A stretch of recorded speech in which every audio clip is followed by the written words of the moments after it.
Alright, I hit the button, so it looks like we have begun and such. Change the chat and pop the chat out. And what else do I have to do? I guess that's it. So, I guess first things we will just state the obvious, just for the sake of the argument. What I think everybody would agree is that I can duplicate my weight in gravity by just creating a mass and giving it a velocity and crashing it into a spring or magnets or some other device that will store the energy. And I can duplicate what gravity does to my mass by just pushing in on a scale a certain amount with a certain amount of force. And the force is just technically a weight. It's just a mass with a velocity. And that's all that energy is just calculating how much mass and how much velocity. And frankly, the mass gives something, you could argue, that it would take longer for something to dispose of its energy. So the higher the V and the lower the M, the faster you can transfer the energy, and the higher the mass and the lower the velocity, the longer it can take to transfer. And that would be the simple rule. And that's all you need to know, frankly, and end of the subject. Yeah, but obviously this subject doesn't end because that's not what regular physics says, or it's not how it interprets energy to be just some simple mechanical thing that just is a byproduct of a mass moving a velocity, whether the mass is an electron or a proton or an atom or a compound or an object in space of any form. And that's all there is transfers of things, relative weights, and they end up blending their weights through contact. So yeah, that's my opinion. That's all there is to it. Alright, so anyway, I was sent this link, and yes, it's really not very useful. I mean, it's stuff, either agree or disagree. I mean, I don't think there's any room for any disagreement. It's just basically pointing out that you can use a lever as a balance, okay, and you can put weights on it, and as I already pointed out, by just changing the distance, it's perfectly proportional to changes in the mass. So you can change the momentum of the object, the weight of the objects, how fast they're going, essentially, how much fast they're moving in the gravity, by just placing them at different locations on the lever and obliging them to move different amounts relative to each other, tied to each other. So essentially forcing one to balance with the other. And it's just pretty much as stated that 1 unit of distance from the fulcrum, you put a 2 mass, you can put a 1 mass 2 units of distance from the fulcrum, and the two will balance. They'll have the same weight, they'll have the same energy, the same pressure, the same energy will be required to put them in those conditions. Alright, they will absorb the same energy from gravity, and if they were propelled by some other force, they would have the same impact on the mechanical lever. So levers essentially are perfect. That's all this is, really. It doesn't do anything. It doesn't oscillate these, doesn't do anything. It's just showing that you're basically just combining these different weights, putting them in a location, saying this location with this much weight equals the same as this location with this much weight. And it's really just adding up mass and velocity.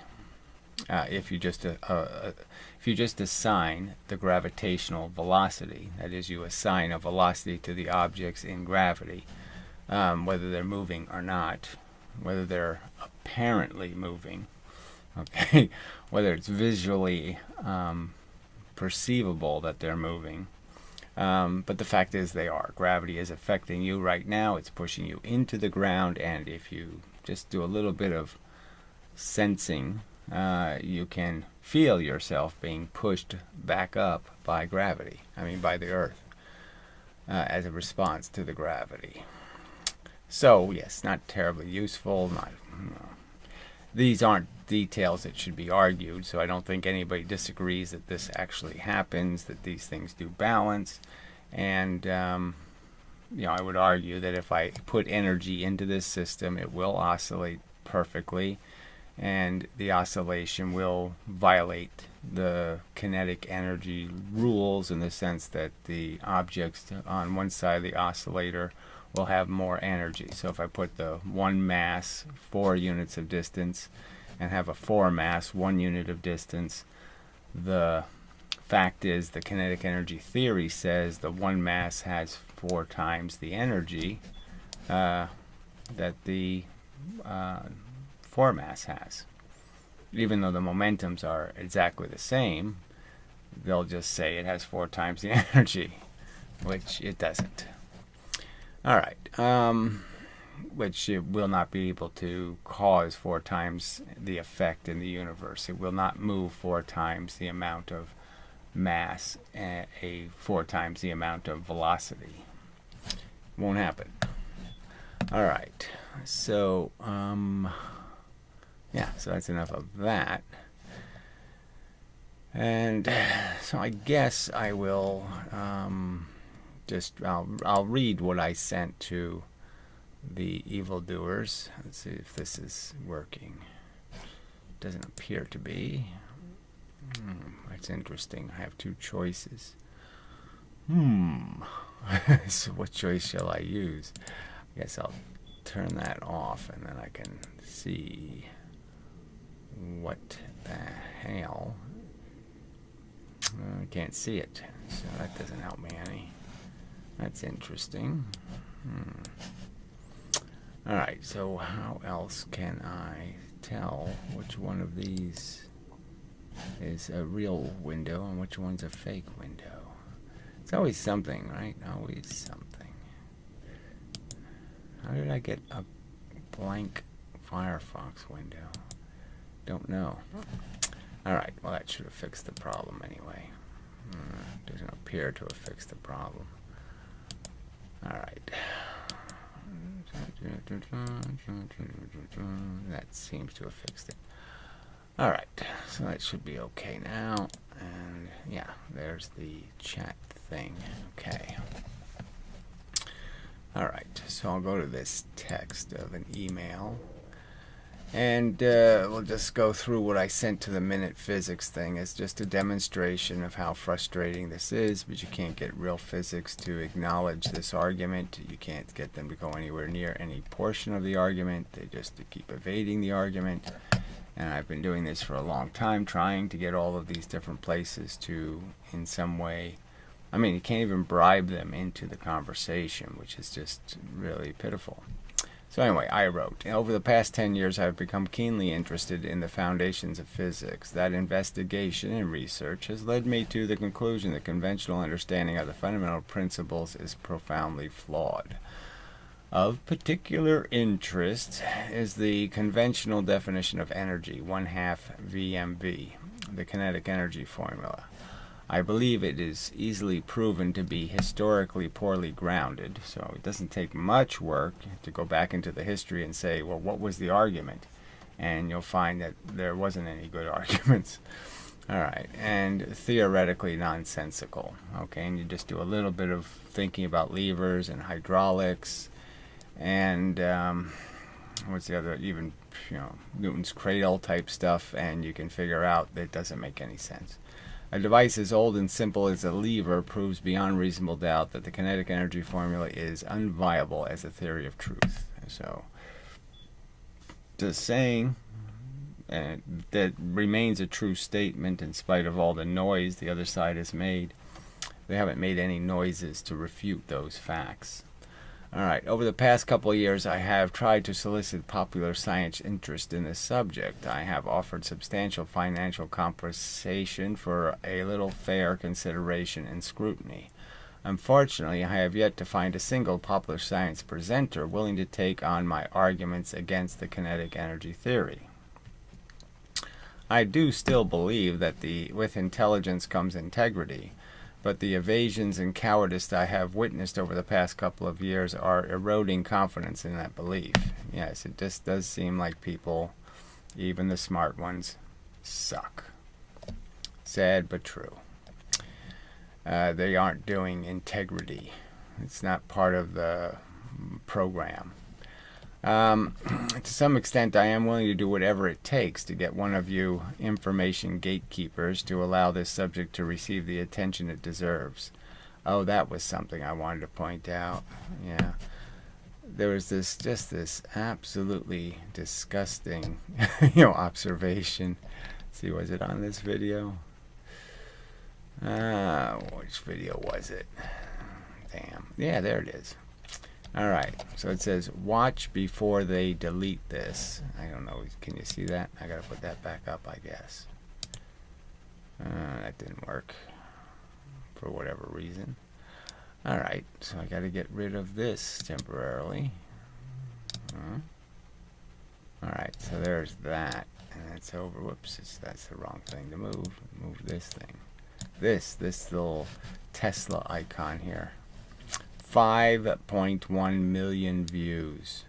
5.1 million views for, and the channel's called Future Unity, so it's this idea that they're going to find free energy. And it's, it's nutty Tesla pyramid crap. The pyramids were some sort of energy capturing device. I mean, what the fuck? 5 million views for that horse shit. I mean, it's just so depressing. Fuck. I hate this planet. Jesus Christ. Anyway, yeah. And people are calling me names. So they don't go out and say, this is disgusting. This crap, junk, garbage, religion, science. No, that doesn't bother them. I bother them. Amazing. Alright, so back to this.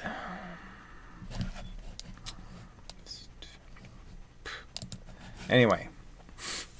Alright, information gatekeepers to allow the subject to receive the attention it deserves. To the point, please name your price. What do I have to give you or pay you to fairly touch this subject? And so I provided a link to a short video I made just illustrating basically the lever argument and how, you can't, you're just not going to be able to explain that. Alright, anyway. Alright, so they wrote back saying, I think you might be confusing momentum and energy. This is just, yeah, sure I am. What does this mean? Confusing momentum and energy. I mean, it just doesn't make any sense to say, oh, we don't think momentum is energy of any kind. It's just a silly thing to argue. If momentum isn't something, if it is anything at all in the universe, it's some kind of energy.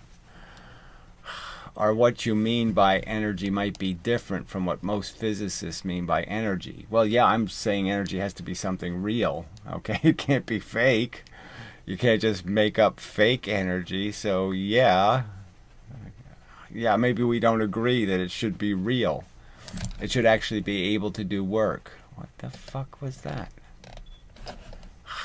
I did not delete anything. I didn't, whatever this, I guess I'll redo, right? Yeah, it worked. I didn't delete anything. I didn't hit any button. I didn't do any of that shit. Alright, so I have to go all the way back down again. Annoying. Alright, so that's me. That's their tiny little statement there. Alright, so then I said all of this crap here. Yeah, okay. I appreciate the response, but it's really not very responsive.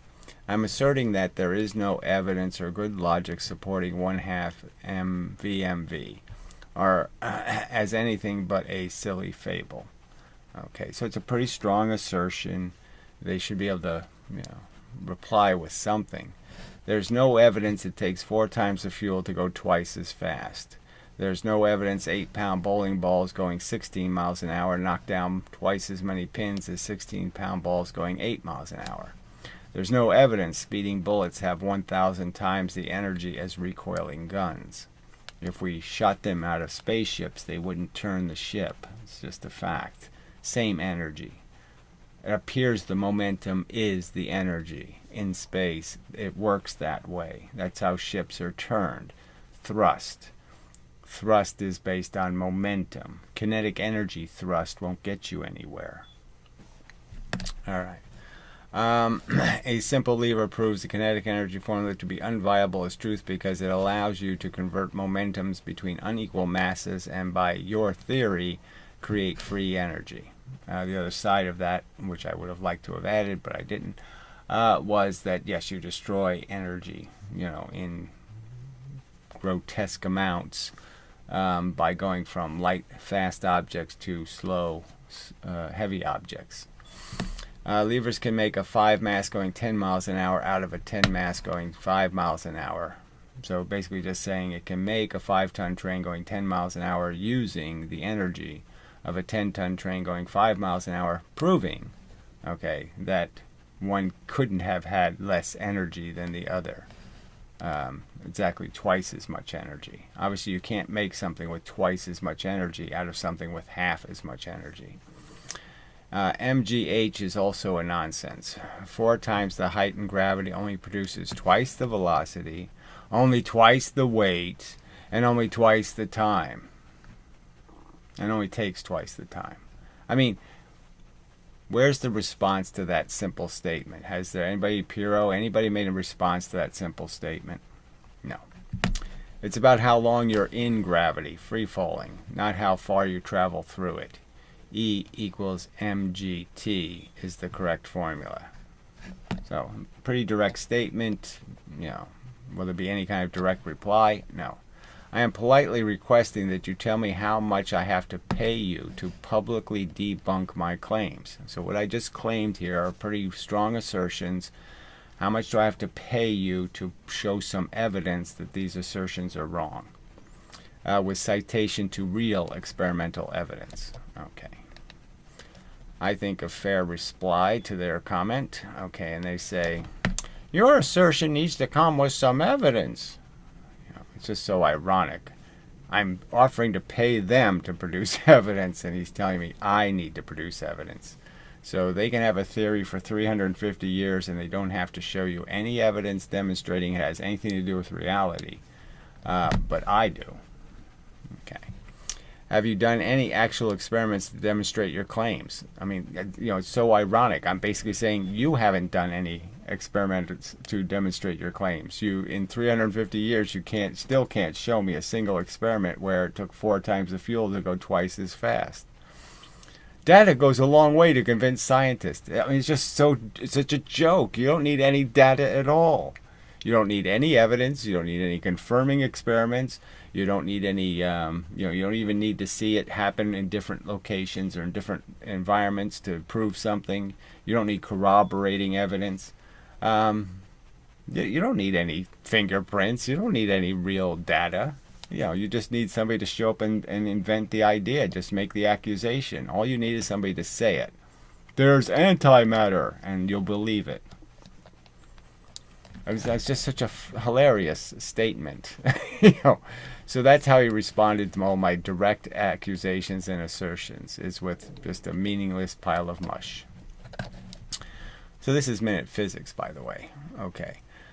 Some person at Minute Physics. All these things are a whole bunch of people. There's a bunch of people, that make videos. Once again, I appreciate the response, but again, I don't think it's reasonably responsive. I've offered you $3,000 to show credible physical evidence of your theory. 2, for example, show me it taking 4 times the energy to move anything twice as fast. Regarding the money, I am willing to pay you more. Just let me know how much it takes for you to allow my arguments to be heard by your audience. I am certain I can raise from my audience a few more $1,000. I did a video today going over many of the reasons I doubt the credibility of the kinetic energy theorem, 1/2 VMV. So I leave a link to whatever video that was, where I just basically spent the beginning of the video outlining all these arguments again. I'm just asking you to publicly debunk one of those arguments and I'll pay you the money. I can appreciate that you have profiled me as just some average junk talking dissident, but frankly, I'm offering you real money to be treated like a little better than that.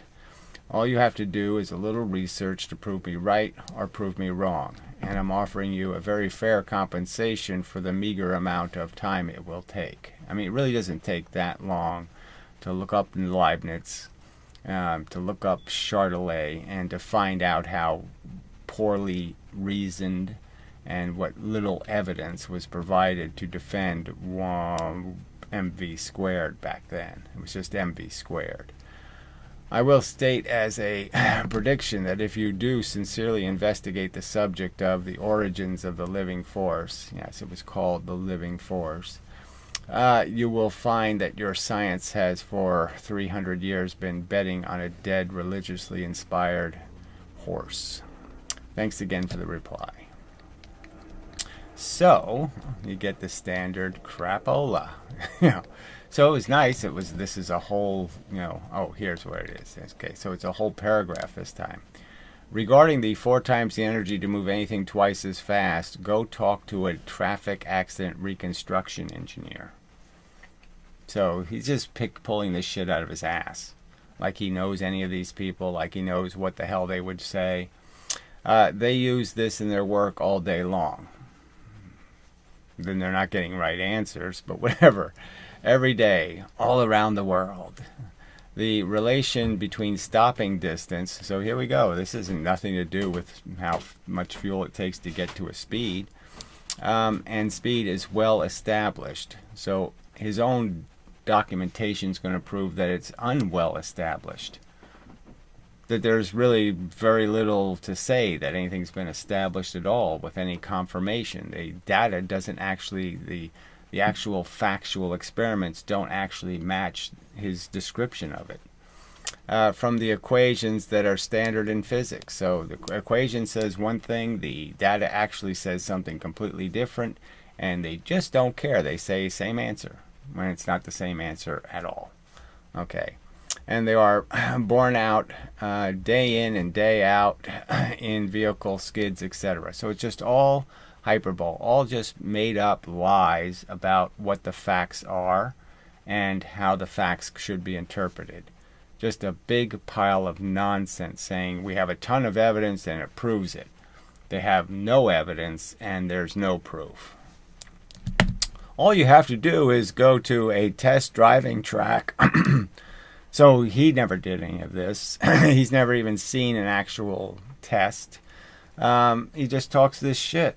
Like, yeah, we all did it. I did it in grammar school. I went to the test track. Anyway, driving track. Other safe place. Drive a car at 1 speed, pull the e-brakes and skid until you stop. So that somehow has something to do with putting gas in a car and trying to get the car to go twice as fast. So he thinks this answers the point. So we don't need actually to see a car need 4 times the fuel to go twice as fast. Somehow we'll interpret how long it takes to stop a car. And that somehow tells us how much fuel it took to get to the speed, which is really, really... I mean, if that isn't cheating the science, what the fuck is it? You're just changing the circumstance entirely, okay? And the fact is the braking data doesn't verify the equation, which is the big joke. And then drive the car at twice the speed and skid until you stop. When you measure the length of the skid marks, you'll find that the marks from going twice as fast should be, so he says should be, 4x as long. Yeah, they're not. So I mean, it's just hilarious. He says they should be 4x as long and will corroborate the standard physics. So the actual data doesn't corroborate it. And, the whole thing's, this is just all lies. I mean, just lying about what the evidence says, what the evidence is. Because he didn't research it. He didn't care. He doesn't care about the fucking goddamn truth. They just recite this babble at people. They keep telling us it's the most proven theory in the history of mankind. And when you look at their proof, it's a pile of garbage. So here, to quote from the Wikipedia article on stopping distance, Okay, in the UK, the typical total stopping distance, so this is thinking distance plus braking distance. So even though they have added a delay in how you're going to respond to seeing something you need to stop for. So there's a delay built in, which means your distance is going to be more, but you're not going to brake instantly to the existence of the reason to stop. So they're adding thinking distance, right? So the time it takes for you to react, they're put in there. So they've made the distance even longer than it should be. All right, especially at high speeds, because your reaction time goes down the faster you're going, the more distance you'll cover before you react. So these are exaggerated numbers because they've included something called thinking distance. So even though they've exaggerated the numbers, their numbers still don't match the mathematics.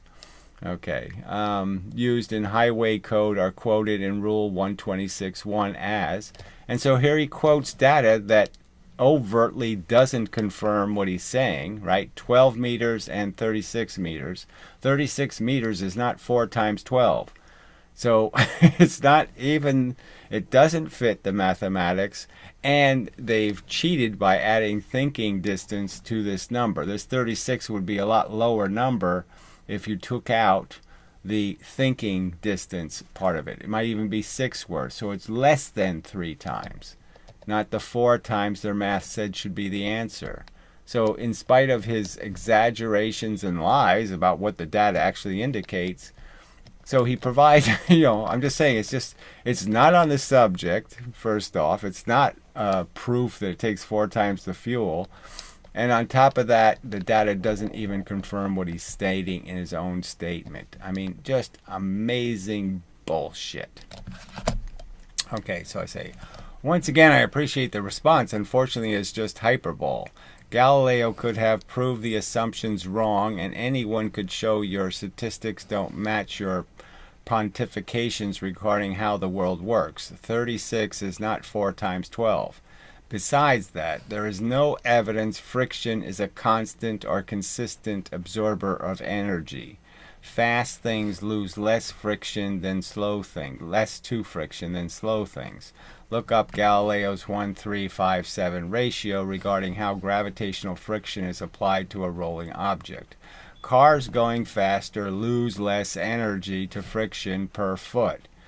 Now that's a statement, okay? All these critics, please explain how you think it works some other way. That isn't a factual truth. Okay. If you would actually think about it, it is perfectly intuitive to understand that if I move a car fast enough, it would barely touch, impose weight upon the ground, and barely lose any momentum to friction. You have to have contact to lose your energy to something, just as there has to be good electrical contact for current to be able to go through a contact. It's vital to the function of moving the momentum. You can't move the momentum if you don't have good contact with something.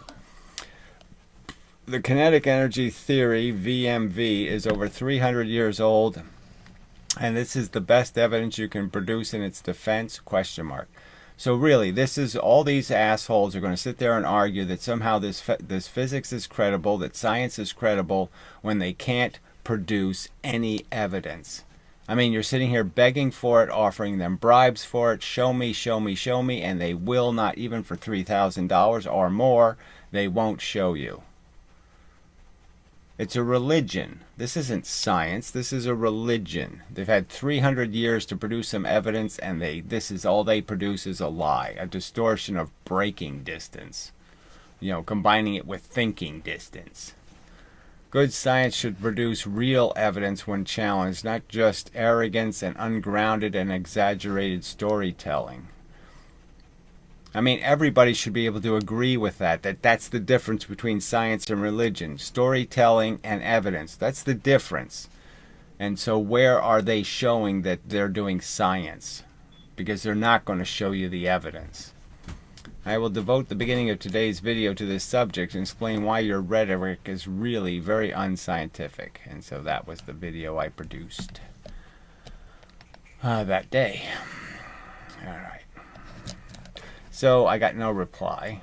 to that comment. So I counter-argue his lies and hyperbole and point out how Galileo, was doing better science than you retards, and I got nothing back in return. No, nothing. So I just asked.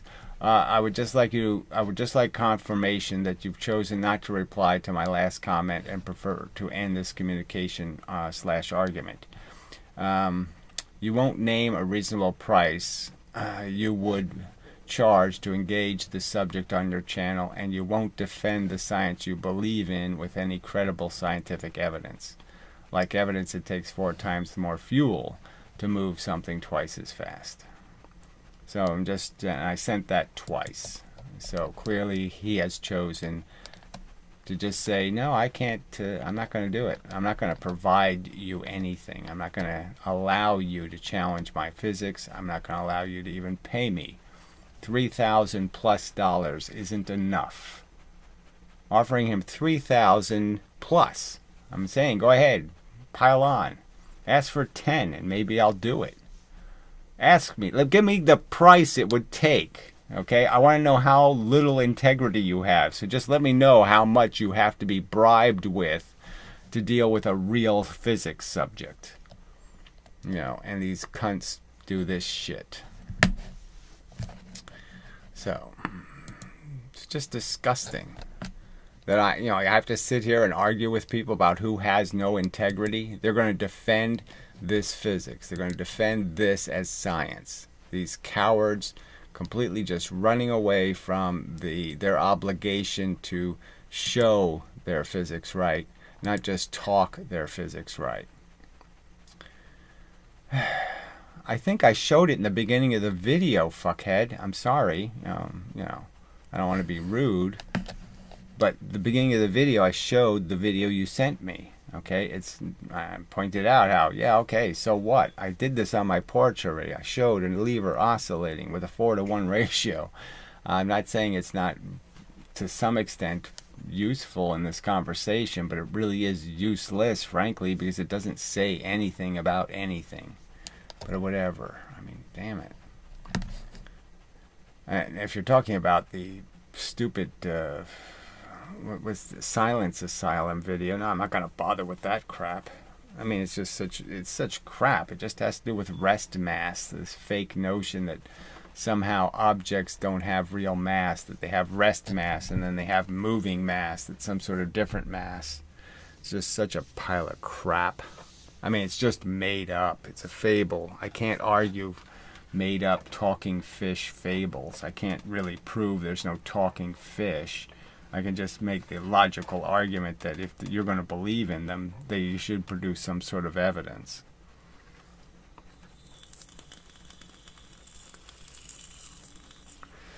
Yes, they use it all the time. They used it,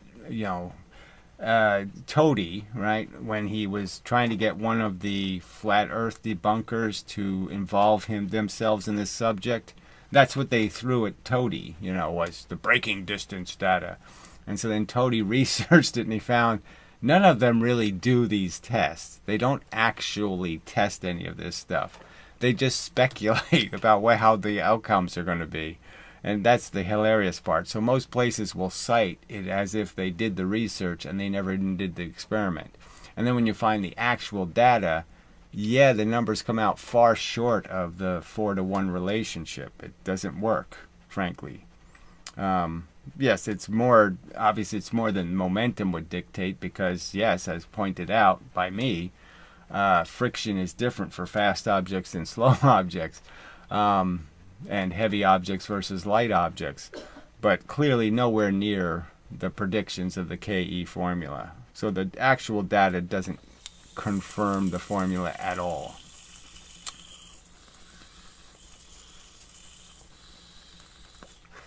But they keep doing it. Like Piro used that argument.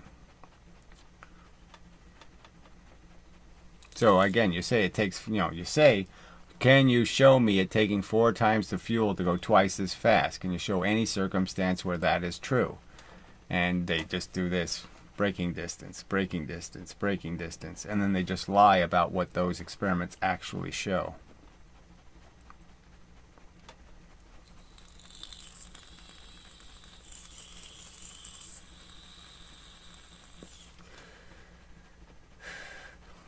they also did that on the forums. So the forums where they banned me for defending myself.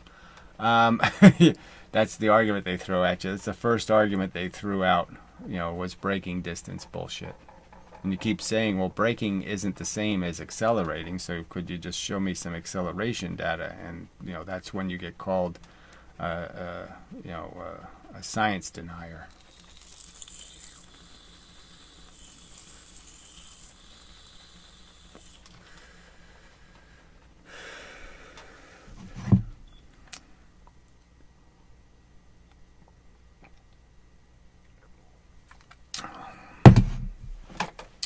So, let's see, I don't know if I have anything else I want to really get into. Let's see.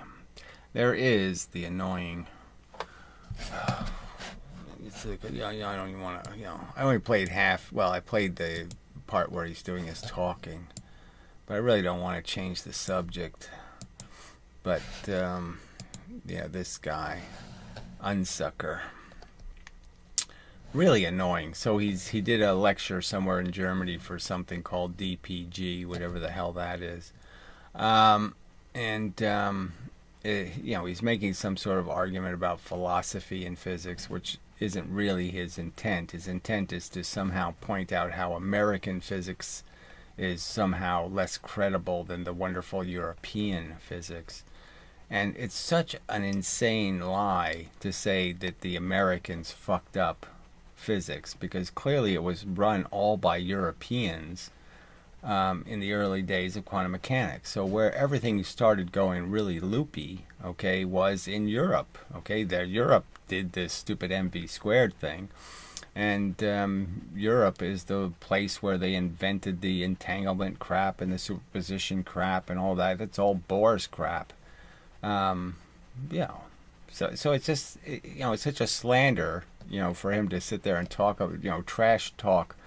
I don't think Feynman was a great physicist, and but I think it was I think he was more of a philosopher, frankly, than a physicist in some respects. Just because some of his reasoning was pretty thin. But anyway, Weinberg and a few of these other people, I don't think they made any valuable contribution. But the joke is what did the Europeans do? And so he's talking about Dirac and Pauli and Mach. Mach had this wacky idea that somehow he could explain, Newton did a simple experiment, basically, the spinning bucket experiment, to demonstrate that there's absolute motion. And I could do that. I could make the same argument that we can know there's absolute motion because we know if we have two trains passing each other and we put a 10-pound weight on one train hanging out the window and a 5-pound weight hanging out the window on the other train, that the fact is we can have those two weights hit each other and we'll then know what train is actually moving. Because if the 10 pounds goes 5 miles an hour, it'll have more momentum than if the 5 pounds is going 5 miles an hour. The collision will have a different impact depending on which one is actually moving. So it's similar to the bucket thing. Well, anyway, and Mach's idea is this silly notion that somehow the rest of the universe is causing the effect. How? We already know the gravitational influences of the rest of the universe are, if anything, benign in the sense that they can't be causing any net imbalance or any, and they certainly wouldn't cause water to go flying up the side of a bucket. And so that's sort of another interesting momentum experiment, because really when you're spinning the bucket, all you're doing is giving the water velocity, right? Because it's sticking to the bucket's surface, and the surface is slowly but surely keeps adding energy to the water. And the water doesn't have anywhere to go with its energy. It keeps wanting to go straight, and there's no gravity to make it into an orbit, right? So there's no gravity pushing the water sideways to keep it in the bucket. So essentially, when the water starts getting up to speed, it wants to go in a straight line, and it keeps crashing into the bucket, and going up for obvious reasons. Because it doesn't have anywhere else to go with its momentum. So it goes up like a water wave goes up into gravity. because there's less pressure up than there is forward, because it's crashing into water. As it's going forward, it keeps banging into water. It doesn't want to bang into the water, so it tries to escape to the easiest place to go. And as soon as the gravitational pressure becomes less than the pressure inside the water is obviously going to go where there's less pressure. Anyway, but yeah, so whatever. Yeah, there's no point in playing this crap. But I mean, it's just a cheesy, undeep, superficial, trash talky, and all in this environment where, oh yeah, this is a really brilliant thing to do, is to start creating divisions, in the sense that we should start thinking of ourselves as Americans versus Europeans. This is a really unuseful conversation, and he should be smacked down just for that. And the fact that he lives in fucking goddamn Germany, a country really guilty of playing this game in the past and causing the whole world a big pile of grief, he really should be smacked down. I mean, it's really distasteful the game he's playing. Yuck. Very repulsive. Repugnant. Bad. He's a bad person to be playing a game with this ethnicity shit.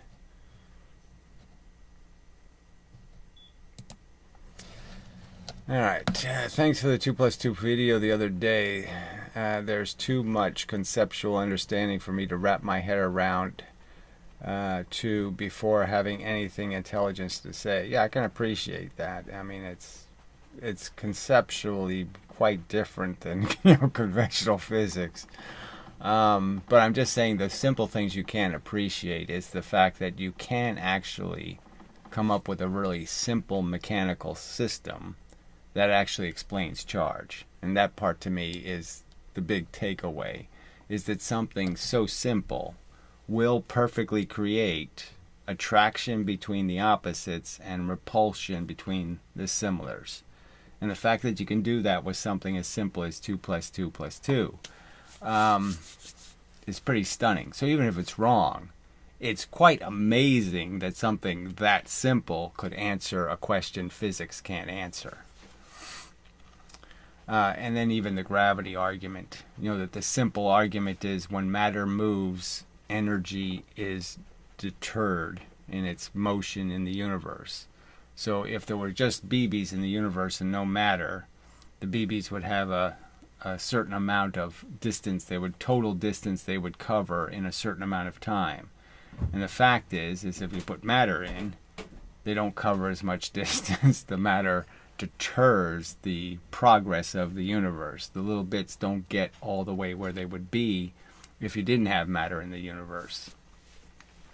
And even that as an explanation for why there's gravity. The fact that you're stealing some of the energy of the universe by pushing heavy things, slower speeds.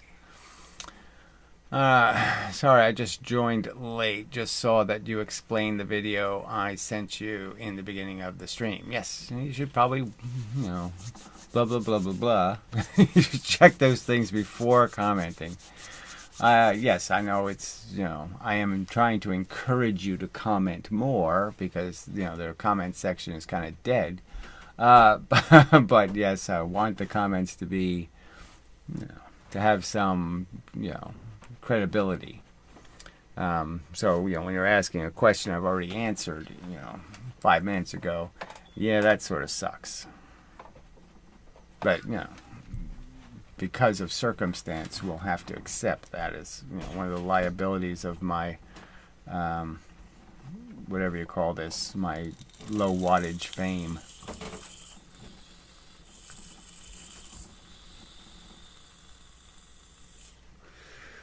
And such. Alright, so I guess I could see how many people are here. See if it's worth hanging around. And such. 8. Yeah, that's not too good. The other one says 10. So 10 or 8. Which one to believe? Yeah. Anyway. chat rate 1. I never, oh, chat rate 0. Oh, fuck. I've gone all the way down to 0 as a chat rate. The chat rate of the stream at most recent available time. Maybe that's per minute or something. How many chats get posted per minute or something. So we have to do better than 0. 0 isn't a good enough chat rate. Nope. Have to improve on that. Alright, so let's see, what else could I say? So, yeah, we got nothing from the peanut gallery. Nothing new that I could find. So we're just sort of stuck back where we're stuck. I was kind of hopeful the minute physics thing would finish the conversation. That I had them on the hook and they would just want to keep defending. But the fact that they just gave up, they just quit. They just said, no, I'm not going to answer your questions. No, I'm not going to provide you evidence. No, I'm not going to, I'm not going to indulge a conversation where I'm having to defend my physics. Even if you pay me to do it, I won't defend physics. No, it's a pretty glaring statement made by them. Even for substantial payment, they won't defend their physics.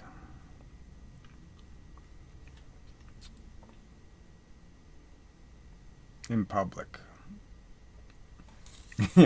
They won't, take on the burden of having to rationalize, make sense of the poorly reasoned, mushy, non-evidenced science they're devoted to. Alright, the surface of Earth is moving at 1,000 miles an hour in the trains with the hanging weights, and to show absolute motion, how are you accounting for the Earth's rotation? Well, it doesn't really matter because you're just really going to, the only difference between the two weights are going to be the relative difference between the two trains. Both trains are moving on the surface of the Earth, so it's not 1,005 miles of difference. It's, just the difference of, the 5 miles an hour difference between the two trains. So, you kind of have to understand that everything's moving relative to other stuff, but it's sort of irrelevant because all you're really doing is comparing two states, the state of one and the state of the other. This one has W, X, Y, and Z. This one has W, X, Y, and Z. This one has a B, and this one has a C. I mean, you're just talking about a couple of letters difference. So you have to just accept that, you can't see the difference between the W part or the X part or the Z part. You can only see the difference in the C and the B.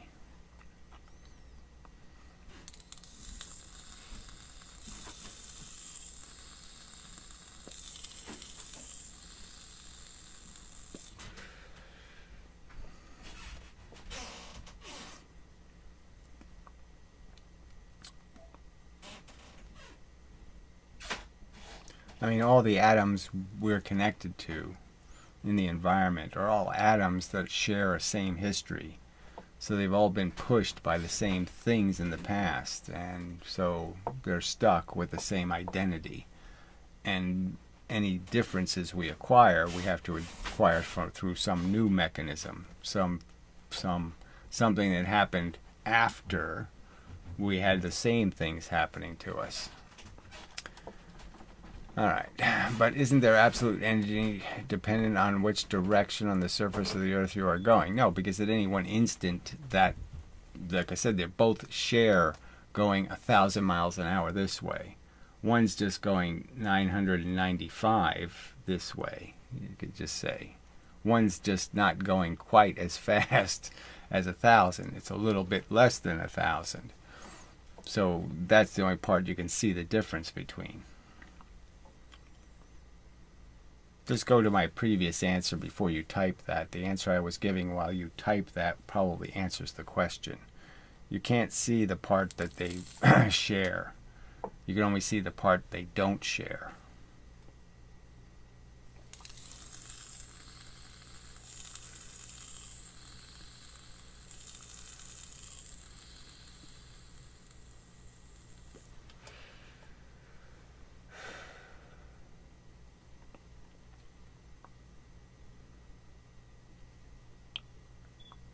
it's hard to get to the absolute motion thing. I mean, it's just the fact that it's hard to simulate it, because you have to simulate it by actually having this substance called non-moving matter. So until somebody gives you a bucket of non-moving matter, you can't compare it and make a comparison to everything else and say, is it moving or not? It's like you need the zero mass in a way to be able to compare all the other masses. Or let me see, what else was a better way to say it? So you don't need a zero mass, quite obviously. I guess you need the concept of nothing to be able to see a something. To make the distinction between a something and a nothing, you need the nothing. You need the white space. And you can't find a piece of white space to compare these letters, this other stuff to, these words on the paper. You need the piece of paper. So without the piece of paper, without the universal non-moving entity to show it next to, you can't really see it. You can't see it next to other letters. You know what I mean? I can't see black text on black paper.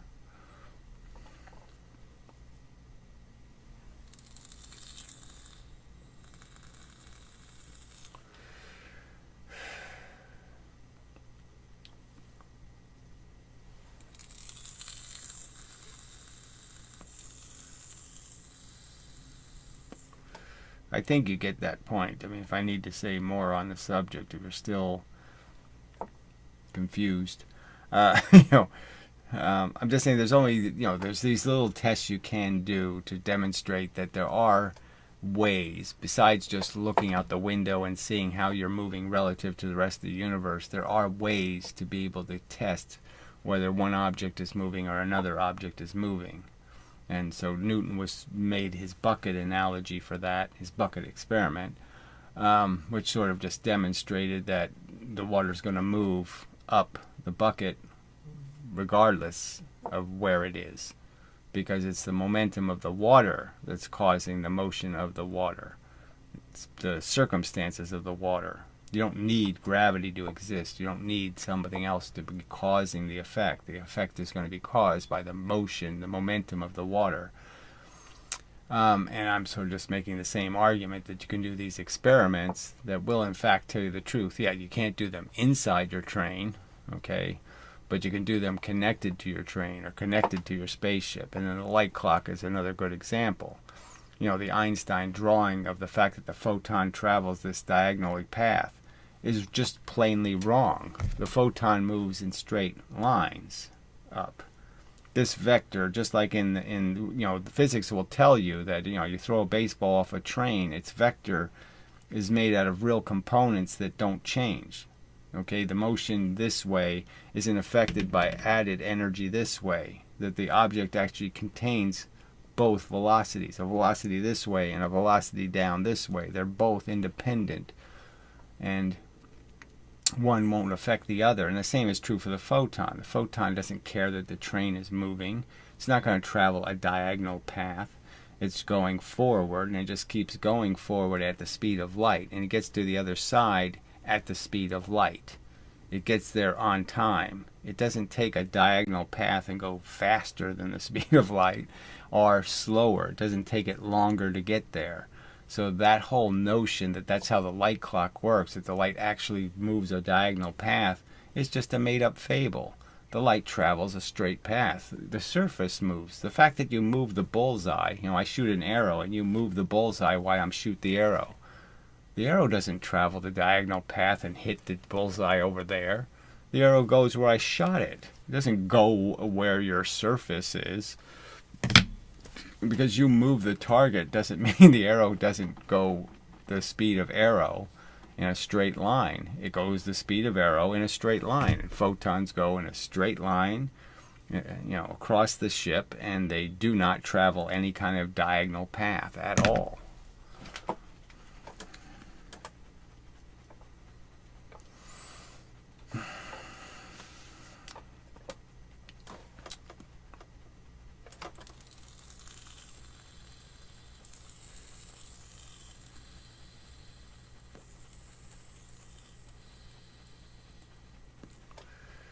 There's just, it's just so many cheats to the whole relativity crap.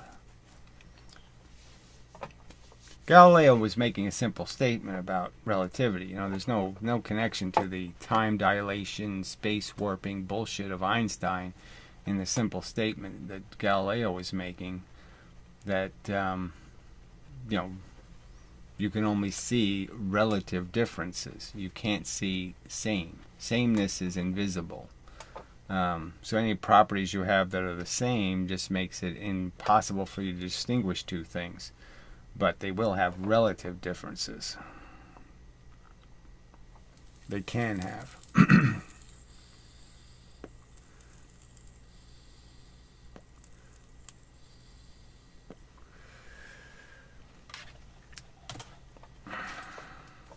So the inertia thing came up. There's an old Feynman clip. So I don't know how I saw that, but it was somehow connected to inertia because it's just such a bullshit concept. And so somebody was arguing that, that was actually in the Unsucker video. He was pointing out how Feynman was an idiot because he doesn't know what inertia is. Now, Feynman didn't say he didn't know what inertia is. Feynman was just explaining how when he was a kid and his father was explaining it to him, how it was explained to him as, we don't know the cause of this thing. Why it happens this particular way. But Feynman didn't say he doesn't understand because his father couldn't more explicitly explain it. So it was explained, but I mean the real point is that the whole point of Feynman's example, which is a wagon, he moves forward and the ball appears to move backwards. And Feynman says, the father points out how the ball doesn't really move backwards, it just moves forward less fast, which means because there's not enough friction for it to move as fast as the wagon, so it doesn't move as fast as the wagon, it falls behind and hits the back of the wagon. So there's no great mystery. So clearly, even Feynman's father kind of understood why that happens is because of friction. And the more friction you have, the more likely it is the object stays in its position in the wagon and it doesn't hit the back of the wagon. So more friction means less likely that the object is going to move. But there's no idea, again, Newton's idea of inertia, well, I mean, I don't know if Newton said the word inertia, but frankly, this idea that things are resisting moving, they don't really resist moving. It's just that you have to give them enough movement for them to move. So you have to give them enough energy to overcome whatever's stopping them from moving. So in space, which Newton couldn't really fully underappreciate, but he certainly did appreciate it, there wouldn't be any friction problem. So there's no obligation to break something free of its bonds to another object. So in space, you could do this inertia argument, and clearly whatever energy you give the thing, it'll give it some velocity. It might be a terribly small velocity, but it'll be a real velocity. I throw a pea at an Empire State Building in space, and the pea hits the Empire State Building, it will move the Empire State Building, okay? A tiny movement, but it will give it a velocity, and now the Empire State Building will head off in that velocity. So there's no resistance to movement. There's just the fact that you have to actually give something energy, and on Earth it's hard to give something energy because everything tends to be stuck to something or moving through a fluid or something that's going to impede its capacity to move without drag eating up the energy, the friction consuming it. So if you give it a tiny bit of energy, it might move an infinitesimally small amount, but it's going to lose all of that energy to friction. So you have to just account for friction. So friction is inertia. There's no inertia.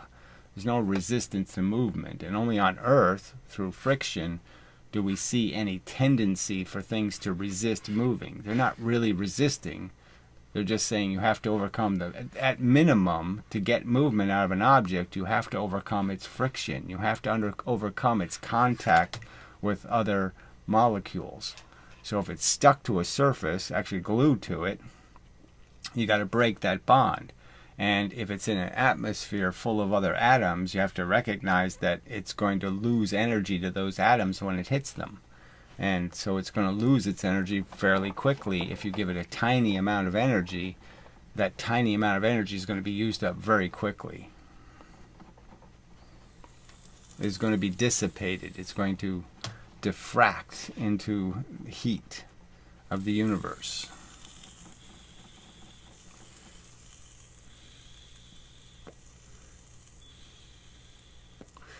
But people keep using this word inertia like I'm supposed to know what that fucking means. Like it's such a overwhelmingly proven thing. And I guess that's sort of what the father was saying. He should have probably just said, there's a bunch of noise about what inertia is. There's a bunch of talk, but, it's not really a thing. It's a consequence of another thing called friction.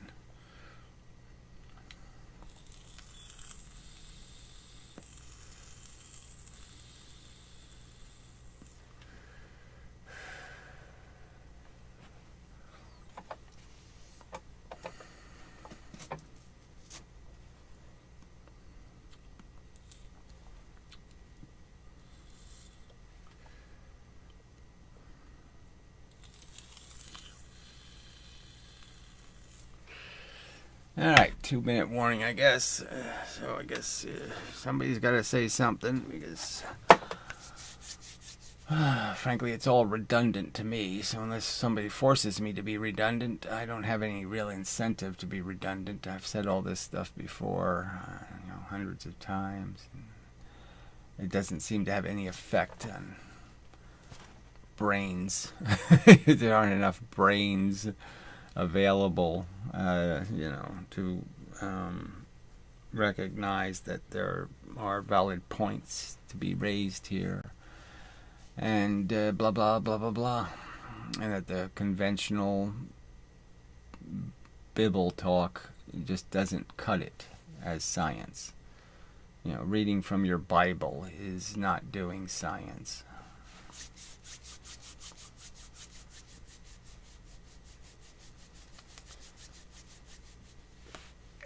Okay, so I guess nobody's got nothing to say.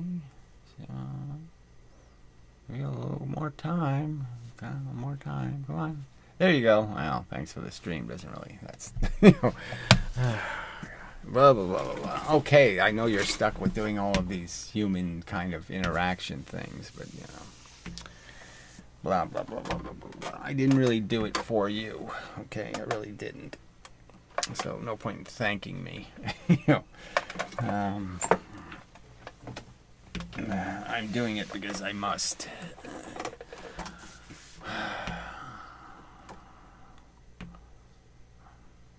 You just can't have something so glaringly broken sitting there in front of you and you're just saying, well, gee, all you have to do is, it's so simple. It's just like, okay, it's raining and there's a container and, I just have to put the lid on. Okay, yeah, let's put the lid on.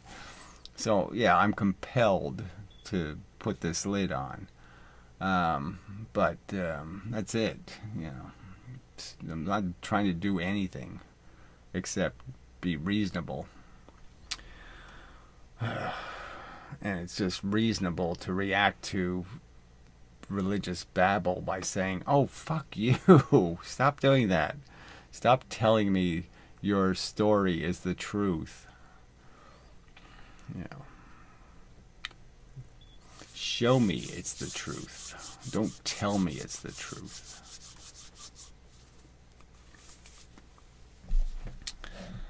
And you just can't get them to do that. Alright, so I guess we'll go.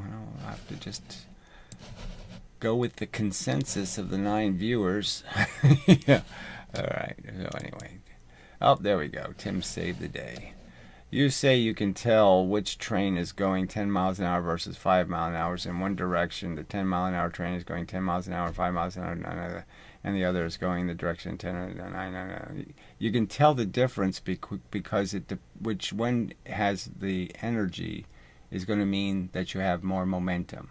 So if the train that has the 10-pound weight hanging outside, and there's a train with a 5-pound weight hanging outside. So the point is if the 5-pound weight is going 5 miles an hour, that's only 5 times 5. And if it's the 10-pound weight, then that's 5 times 10. So you have twice as much energy in the collision. So if you allow those two weights to hit each other, the collision has twice as much energy in it if the one train is moving. And if the other train is moving, it has half as much energy in it. I'm different directions on Earth. The 5-mile-an-hour train is faster. I'm saying that you have to kind of understand that all of these exchanges are happening at the speed of light between forces moving the speed of light, and frankly, in the time frame that the event takes place, it doesn't matter which one's going which way. It's not relevant to the impact portion of time. There's not going to be there's no distinction. So I'm surprised you're still arguing the relativity point.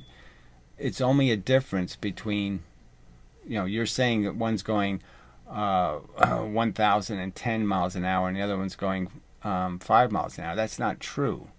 They're only relatively going 5 miles an hour different. So you can't add this extra 1,000 and say that's 1,000 plus 5. It's just saying basically that one is doing the 1,000, so it's going 0, and the other's going 995. Or one's going 1,000 and one's going 1,005. But it's only a 5 mile an hour difference. You can't change the 5 mile an hour difference. If they're going 10 miles an hour difference, then it's 10 mile an hour difference. You can't change that part. You can't pretend that it's more than 5 miles an hour difference. There's only a 5 mile an hour difference. Let's see how I said 110 versus 995. I know you said it. I'm saying that can't happen. You're observing that they only have a 5 mile an hour difference. You're showing me a 15 mile an hour difference. They don't have a 15 mile an hour difference. They only, as an actual fact, have a 5 mile an hour difference. So accepting their previous conditions, the fact that one's going this way and one's going this way, they're going that way at 1,000 miles an hour. They're doing this 5 mile an hour difference thing both at 1,000 miles an hour. So it can only be, if you want to say it's 998 for one and 1,002 for the other, I don't care how you apportion the difference in terms of which one's moving the 1,000 miles an hour and which one's moving the other thing. Doesn't make any difference, because their difference is only 5 miles an hour. Okay, good. I'm glad you concede the point. Thank you. Are these not head-on collisions? Yes, of course. They have to be perfect center of mass collisions. I suppose it wouldn't matter, frankly. Even if the weights hit each other, off center, you'd still be able to see that it's more energy.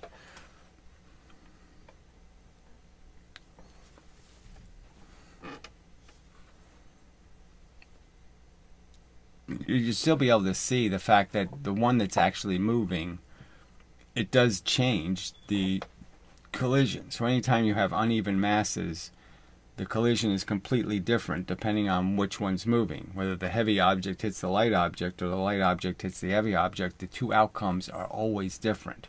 When the heavy object hits the light object, they both head off in the direction of the heavy object.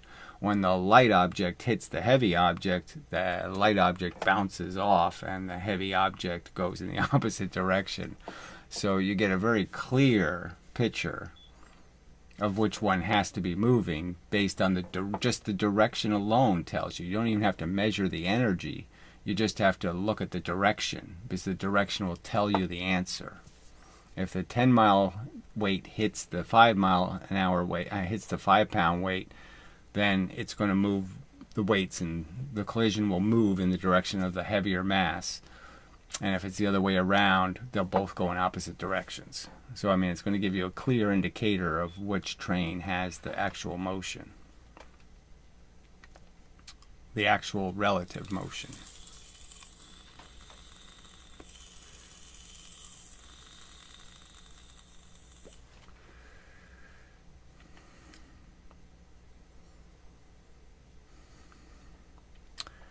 Are the trains going the same direction? Well, obviously not. But I suppose you could do that too, frankly. If they're going the same direction, you automatically would have to know which one was moving, right? Because one's going faster than the other, so it solves your who's moving question, right? I think it has to. Let me just think. I don't know how. Yeah, if they're both going in the same direction, it's kind of obvious which one's going faster. I mean, one of them can't be the one that has to be stationary has to be the slow one, right? So if we're going to say they're going in the same direction, you're basically saying one is just pointed in the same direction, but it's not actually moving, and the other one zooms past it. Yeah, that's the same thing as the moving in the opposite direction. I'm just saying the impact will be the same. So I'm just saying the experiment still works because it's going to tell you which train is actually moving.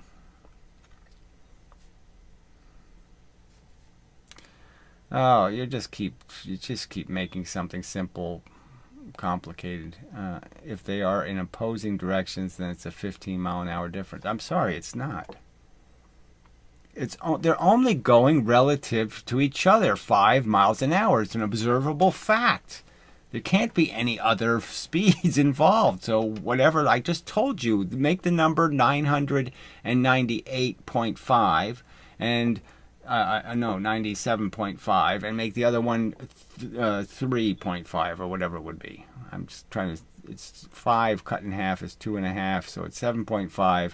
And 2.5. So one's going 1,002.5 miles an hour, and the other one's going 997.5 miles an hour. But it's only a 5-mile-an-hour difference. Shit.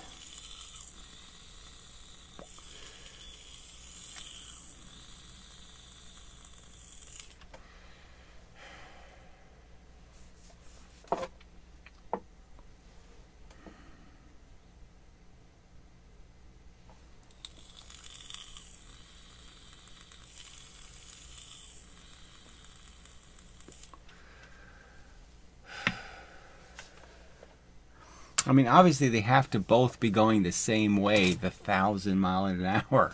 They can't be going opposing directions at 1,005 miles an hour. That's not the scenario. One isn't going 1,000 miles an hour this way, and one's going 0 the other way. They're both moving 1,000 miles an hour this way, and one of them's just going a little bit faster, and one's going a little slower. Point is when you swap directions, if the experiment, you can't swap directions. They're both obviously going in the same direction. One of them's just going in the same direction a little slower than the other. So they have to be going in the same direction because they already have your predetermined 1,000-mile-an-hour speed in the same direction. Alright, the point is when they swap directions, so there's no swapping of directions. They're both going in the same direction. One of them's going 5 miles an hour faster than the other. If the experiment on Earth, the train you thought was going faster is going slower now. Well, whatever. Just reinterpret the statement to be there's no opposing direction in the actual experiment. In the actual experiment, they're both going the same direction. One of them's just going slower than the other one in the same direction. There's no ability to go in opposite directions, or then it would be a 2,000-mile-an-hour crash.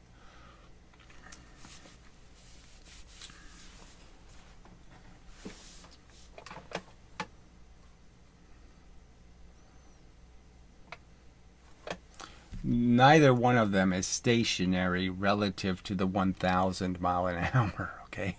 Both of them are going the 1,000 miles an hour.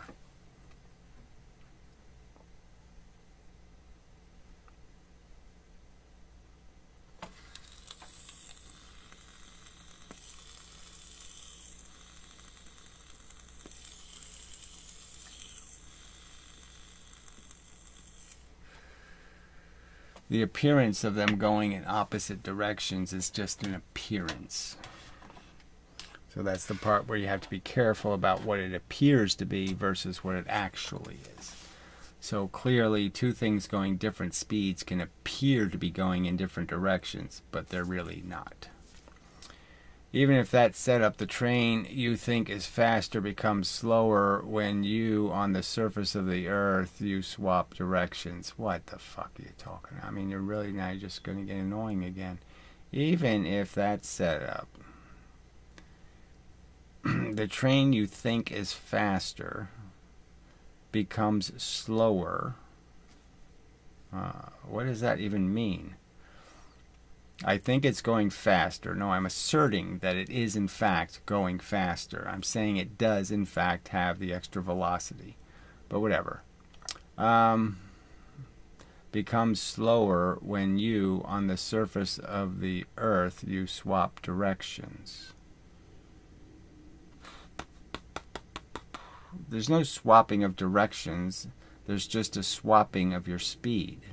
So the contention is which one is actually happening. Is one train going faster than 1,000 miles an hour, or is one train going slower than 1,000 miles an hour? That's what you're attempting to detect. There's a difference. You're trying to say which train is causing the difference. Obviously, they both could have a portion. In one could be going, as I pointed out, a little slower than 1,000 miles an hour. One could be going a little faster than 1,000 miles an hour. And in that case, let me just think what that would mean in terms of the collision. Because now you've given velocity to both objects are coming in and are going to hit each other. So a collision between a heavier mass going 2.5 versus a lighter mass, same momentums, the heavy mass is still going to win. The heavier mass always wins in the sense that if it has equal or more energy, it will move the collision. And if it doesn't, if it has less energy, there'll be a reflection. So if the smaller object has more energy, so it's going 3 and the other one's going 2 relative to each other, one's going 1,002 and one's going 997, the lighter object will bounce.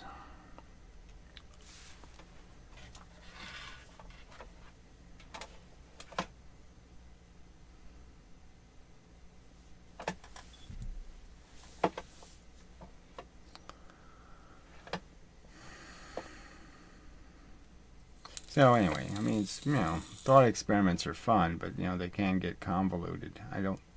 This shouldn't be too complicated.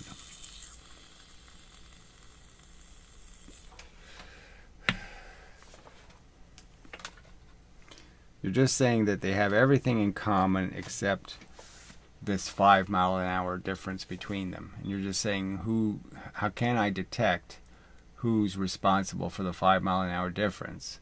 And the simple argument is that you can detect it if you just make the masses different weights, because the different weights will create different amounts of momentum. So the little piece hanging off of the train will have a different technical absolute momentum in space because it has a different total mass. So its total momentum is going to be a little tiny bit more than the other train. It'll just be a fact. I don't think a whiteboard would help, frankly.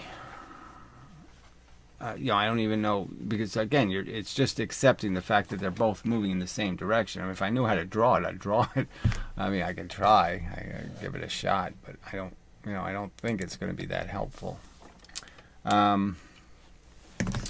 So the premise is that both trains, are moving in the same direction. All right, so this one's moving in the same direction as this one, and all we're observing is that one train they're going to pass each other, right? Because one train's going faster than the other train. So they're both going 1,000 miles an hour this way. All right, so they're both going that 1,000. And all you're saying is that there's a difference. One of these two trains is not going the 1,000 miles an hour. So let's just limit the thought experiment to, we're not going to say they're both causing the effect. The effect is being caused because one of them has either extra momentum or one of them has something that slowed it down a little bit and it's going 5 miles an hour less. So it's either 5 miles an hour, the difference is either because this one's going 5 miles an hour slower, right? and this one's going 5 miles an hour faster. Okay, so that's the observed transition, is they're going to appear, one's going to appear to move away from the other, okay, in the opposite direction, so to speak. And there's a weight, okay, and the weight's going to hit each other when they transition. So when this one moves faster past this one, okay, or this one goes slower and bangs into that one. So this one's either going slower, or this one's either going faster. And the simple argument is if the light weight is on this one and the heavy weight is on this one, if the heavy weight hits the light weight, it'll move the collision that way. If the light weight actually hits the heavy weight, okay, with the momentum, then there'll be a reflection, and the two weights will go in opposite directions. And that's the simple premise, is that if this one is slowing down and the weights hit each other, that means this one has more momentum and it hits. That's the trick, isn't it? Let me think. Okay. So, yeah, because if this one has this, yeah, so this one's going in this direction relative to that one. So this one has a total of less momentum. And this one has more momentum. This has more velocity. It's still stuck with either this one having more velocity. So this has velocity plus. Or this one has velocity minus, which still means this has velocity plus, right? There's something wrong with how I'm thinking about that. The only way they can move differently is one of them has to have less velocity. Well, I guess because I've already established which train is actually moving slower here. So if this one's moving, if this one loses momentum, this one's still hitting it faster. Alright, so maybe I have to rethink that.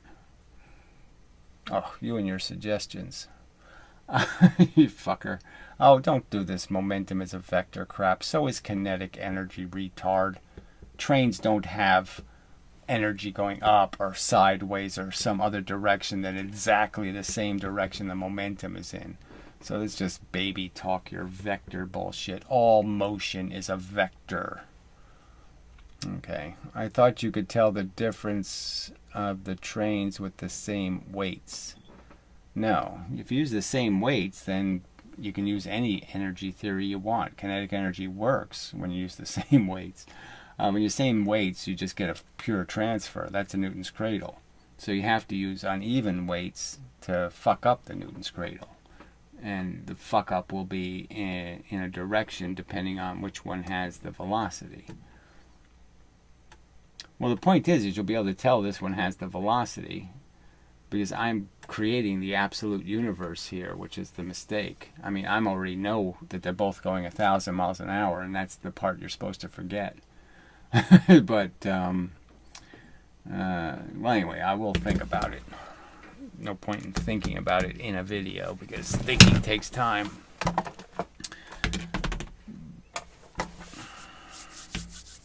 I'm just saying that if you can create a circumstance where there's an absolute difference in the motion, which there seems to be an absolute difference, one's going this way relative to the one going that way, so there will be an impact.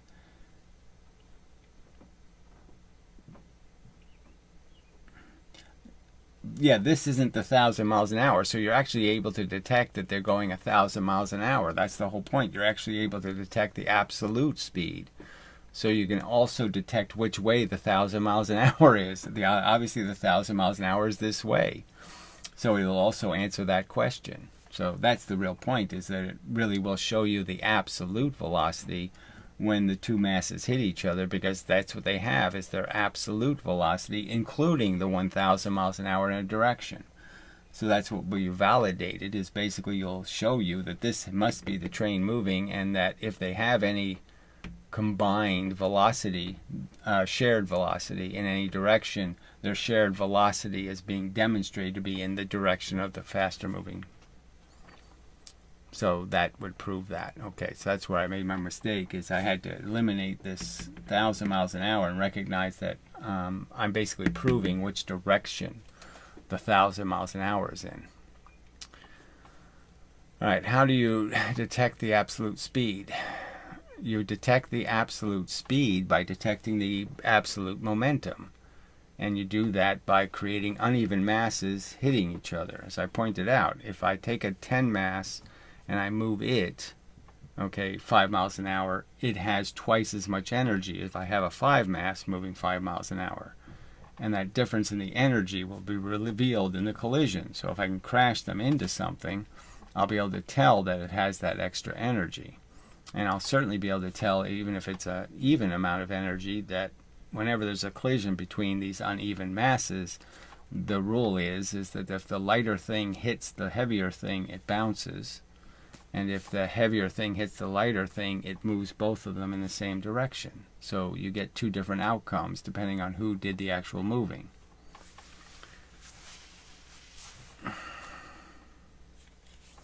How do you detect the absolute speed? Well, again, I don't know about... You detect the absolute speed. You can't do that. I mean, that would mean you have to detect the speed of the galaxy, and you have to detect the speed of the galaxy through space, and all these other sources of momentum.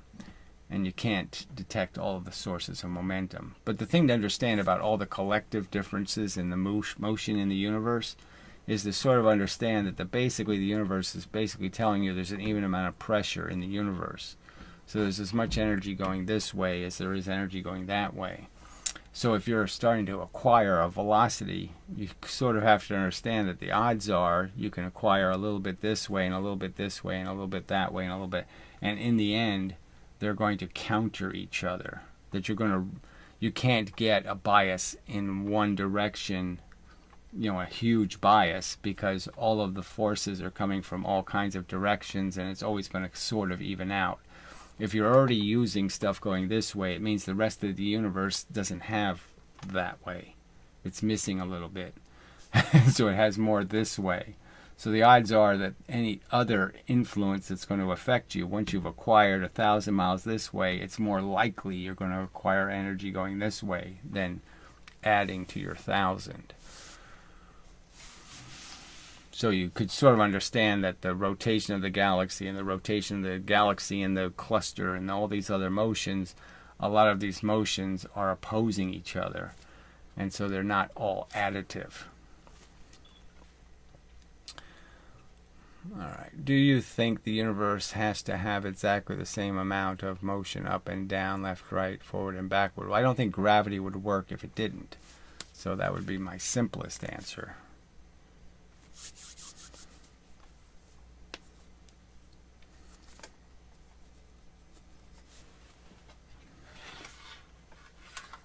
I mean, not that we could tell, right? I mean, if the universe had a huge bias in this direction, 50 miles an hour, we wouldn't be able to tell that the whole universe is moving 50 miles an hour that way.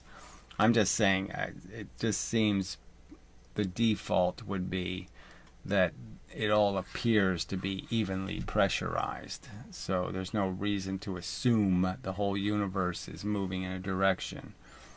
But I certainly wouldn't be opposed to somebody saying, well, there's absolutely no proof, so if I want to believe it's going 9 million miles an hour, go ahead and believe it. I don't think it is, but whatever. I don't have any better reason to believe that than the zero. So I'm just saying, it seems plausible that the pressure is even.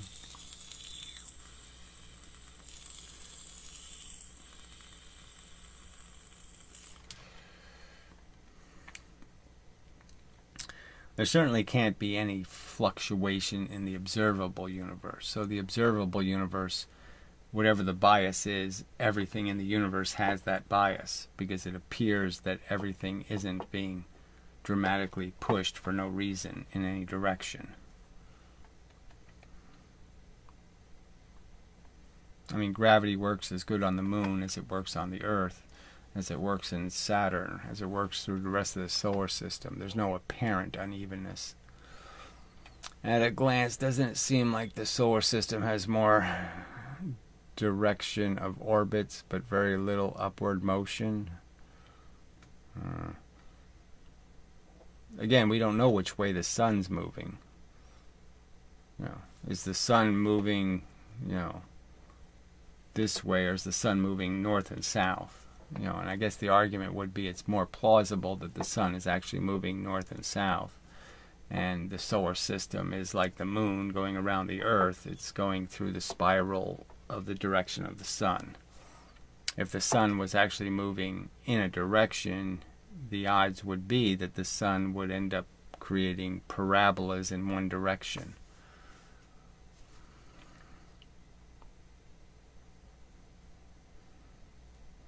Yeah, well, I'm just saying, I think logically you could just argue that if the sun had, I mean, again, it's a relativity argument. If everything that's the sun is made out of, if the solar system is made out of the residue of the previous sun, okay, the crap left over from some supernova or some event, whatever, the sun's deconstruction and then reformation or something like that. I'm just saying, if the sun is products of whatever from if the solar system objects are a product of whatever the sun was before it was the sun, then yeah, they would have the same motion as the sun already built in. So there wouldn't be any, it wouldn't matter which way they orbited. But if they were collected, then you could argue, right, that they don't have that same relative motion, and there would be some precession issues, that stuff would be processing out of the solar system.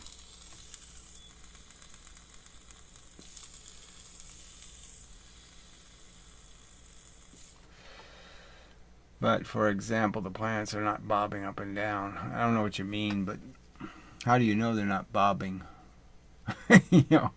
I mean, I'm sort of arguing you're bobbing right now on the surface of the Earth. So, I mean, obviously things can be bobbing, okay, without showing you the bobbing. Or on Earth as well, most of the motion is in the direction of rotation and downward for gravity, but very little upward motion. I don't even know what that would mean. I'm sorry, I don't get your upward motion thing.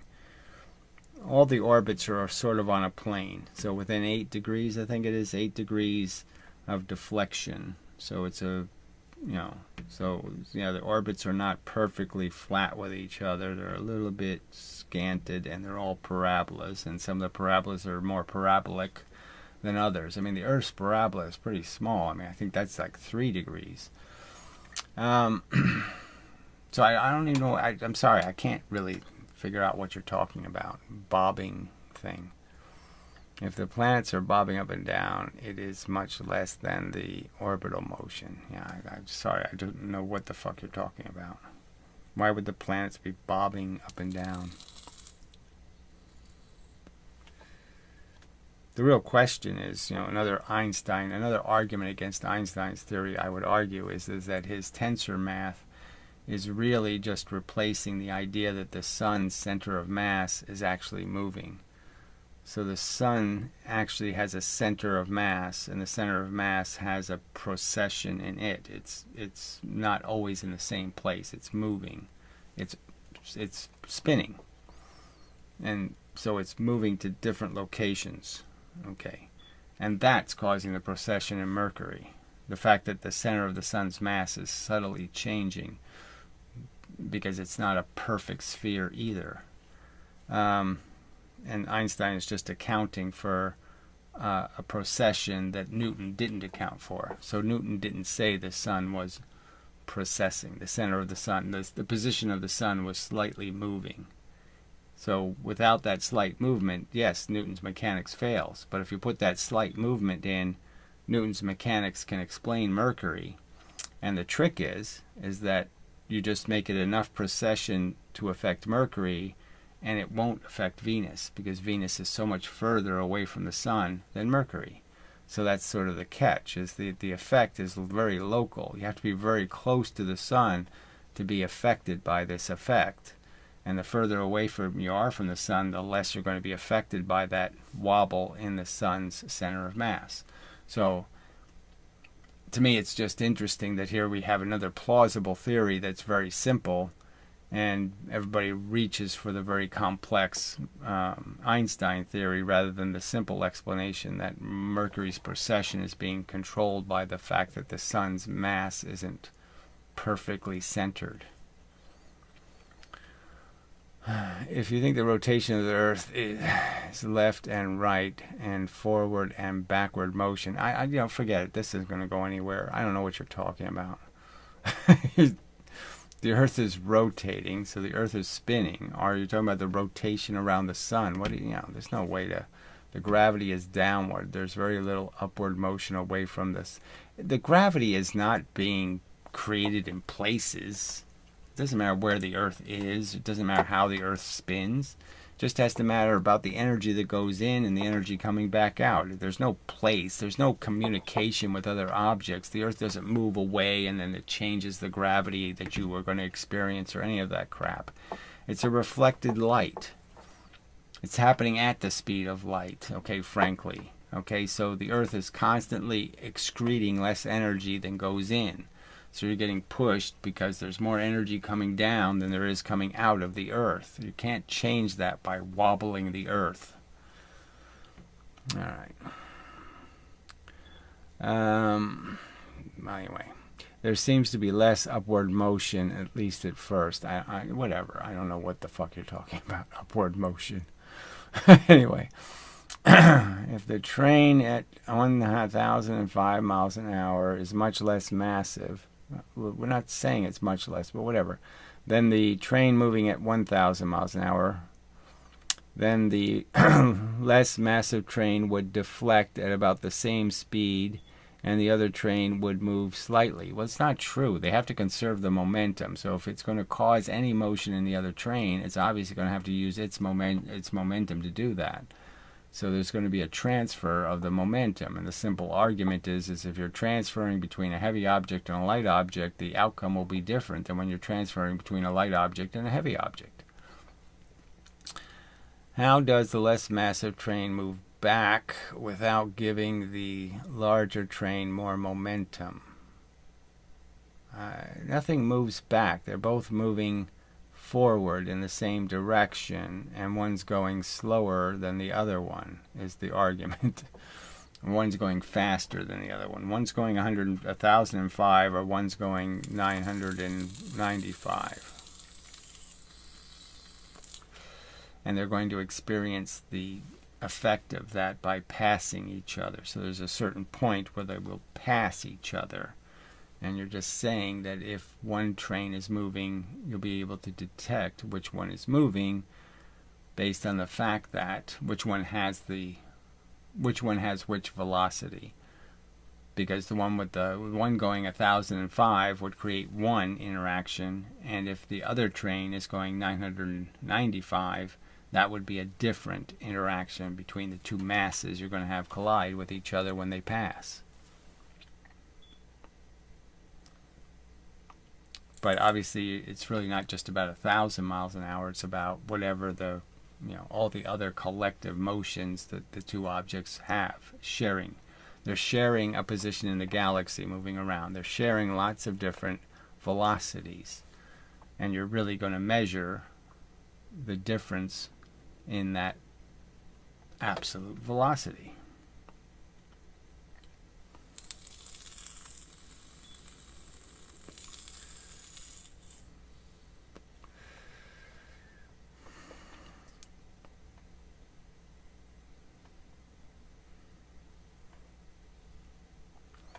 So you're really not understanding. The thought experiment isn't the trains colliding. It's having a mass hanging from the train collide. One has a 10-pound mass, one has a 5-pound mass. And you're just going to measure the difference between what happens in a collision when an object with more momentum is more massive than the object it hits, or when an object with more momentum is less massive than the object it hits. And the fact is, those two collisions will be different.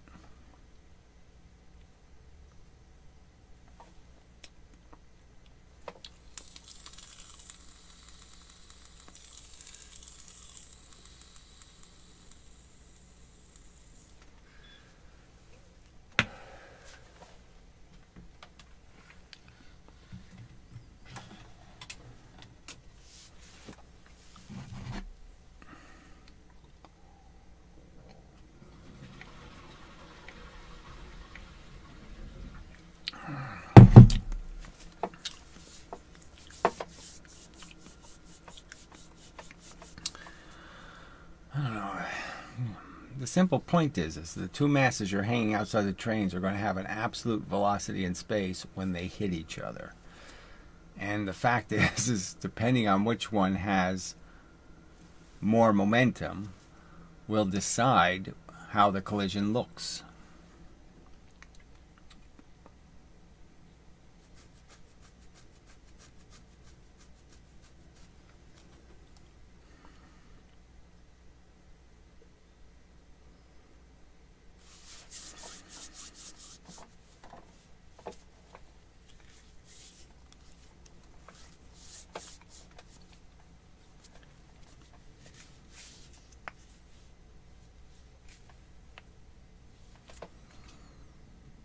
Alright, a bit of a lull in the action, so maybe it's a good time to move along.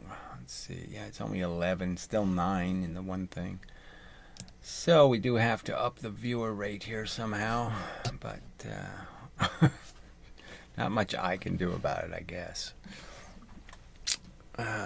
Short of clickbait titles or something. I don't know. But anyway, okay, so we'll call it a day and such. So till the next time, and such and so forth and whatnot. Yeah, I think that's it. I'll give you one last chance. Let's see if you can say something usefully engaging. 10, 9, 8, 7, 6, 5, 4, 3, 2. Okay, so I guess we are done. And